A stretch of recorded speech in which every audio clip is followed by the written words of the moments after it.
সাংবাদিক বন্ধুরা আপনারা অনেকক্ষণ ধরে অপেক্ষা করেছেন, আপনাদেরকে ধন্যবাদ জানাচ্ছি আমাদের এই আজকের প্রোগ্রামকে কভার করার জন্য আপনারা এতক্ষণ অপেক্ষা করেছেন। গত 23 তারিখ শাহবাগ থানায় ঢুকে মব সৃষ্টি করে ঢাকা বিশ্ববিদ্যালয়ের নির্বাচিত প্রতিনিধিদের উপর যে আক্রমণ, হল সংসদ এবং ডাকসুর প্রতিনিধিদের উপর আক্রমণ করা হয়েছে, যেখানে শিক্ষার্থীদের অধিকার, আইনের অধিকার পাওয়ার জন্য, আইনের অধিকার যেটা সাংবিধানিক অধিকার তার পুলিশের কাছ থেকে পাবার কথা, সেটি পাবার জন্য একজন শিক্ষার্থী যাবার পরে তার সাথে থাকা অন্যান্য শিক্ষার্থীদের উপর ছাত্রদলের নেতৃবৃন্দ, তাদের সভাপতি এবং সেক্রেটারির উপস্থিতিতে তাদের কর্মীদের সমন্বিত আক্রমণে সেই আইনি সহযোগিতা চাওয়া শিক্ষার্থীর উপর আক্রমণের পরিপ্রেক্ষিতে যখন সেই বিষয়ে রেসপন্স করার জন্য শিক্ষার্থীদের প্রতিনিধিরা থানায় যায়, ডাকসুর প্রতিনিধি এবং হল সংসদের প্রতিনিধি মোসাদ্দিক, এবি জুবাইর, উম্মে সালমা সহ হল সংসদের বেশ কয়েকজন সবাই যখন সেখানে যাচ্ছিলেন, যাবার পরে সেখানে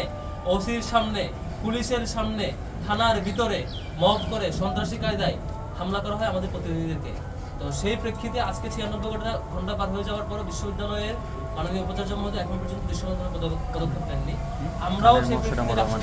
তদন্ত কমিটি করি, 7 সদস্য বিশিষ্ট তদন্ত কমিটির তারা সকল ফুটেজ চেক করে, যেটুকু ফুটেজ তারা পেয়েছে 22 জন অপরাধীকে শনাক্ত করেছে। সামগ্রিক বিষয়ে আজকে সেই অপরাধীদের ব্যাপারে কি ব্যবস্থা নেওয়া হচ্ছে, হয়নি কেন, সামগ্রিক বিষয়ে আজকে ডাকসুর প্রতিনিধি টিম, আমাদের সম্মানিত বিবি আবু সাদিক মোহাম্মদ কায়েমের নেতৃত্বে ডাকসুর প্রতিনিধিবৃন্দ এবং শিক্ষার্থীরা সহ অঞ্চলের নেতৃবৃন্দ সহ মাননীয় বিসি মহোদয় এবং আমাদের শিক্ষকদের সাক্ষাৎ করেছেন। সেখানে কি আলাপ হয়েছে এবং আমাদের সামগ্রিক ব্যাপারে পূর্ণাঙ্গ বিবরণ উপস্থাপন করার জন্য উপস্থাপন করছি ডাকসুর সম্মানিত বিবি আবু সাদিক মোহাম্মদ কায়েম।